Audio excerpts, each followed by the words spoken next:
We begin this year and this administration in the midst of an unprecedented crisis that calls for unprecedented action. Just this week, we saw more people file for unemployment than at any time in the last 26 years.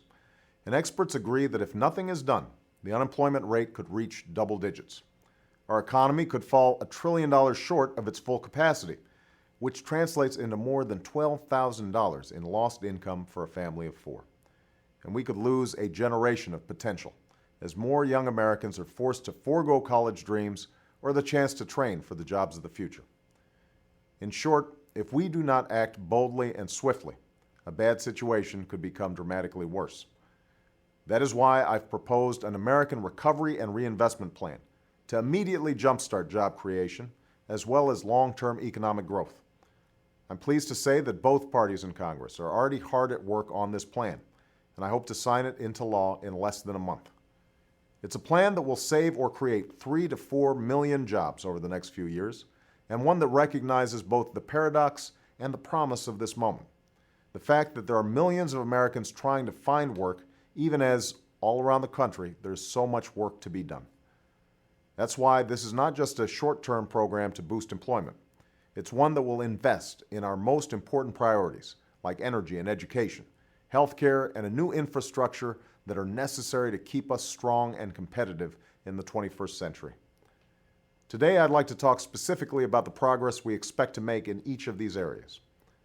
To accelerate the creation of a clean energy economy, we will double our capacity to generate alternative sources of energy like wind, solar, and biofuels over the next 3 years.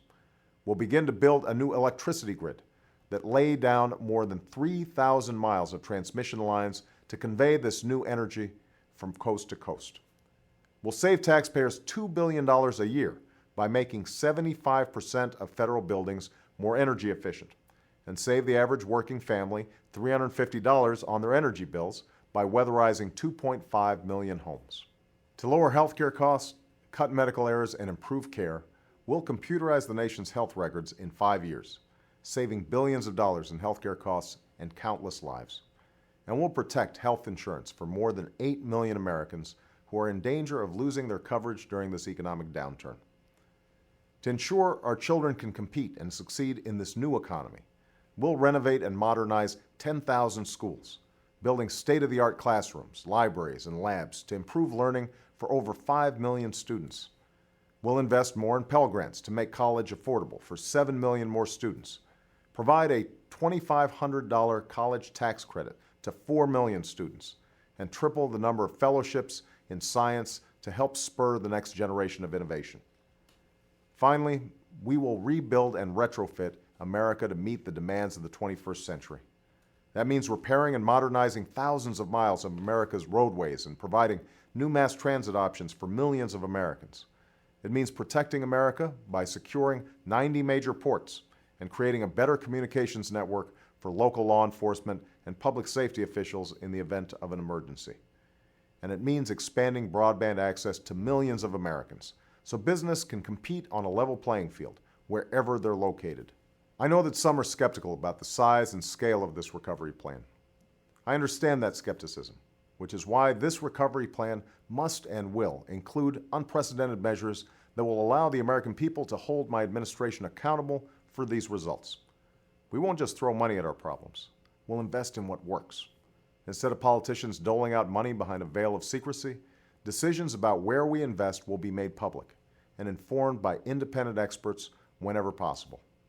We'll launch an unprecedented effort to root out waste, inefficiency, and unnecessary spending in our government. And every American will be able to see how and where we spend taxpayer dollars by going to a new website called recovery.gov. No one policy or program will solve the challenges we face right now, nor will this crisis recede in a short period of time. But if we act now and act boldly, if we start rewarding hard work and responsibility once more, if we act as citizens and not partisans and begin again the work of remaking America, then I have faith that we will emerge from this trying time even stronger and more prosperous than we were before. Thanks for listening.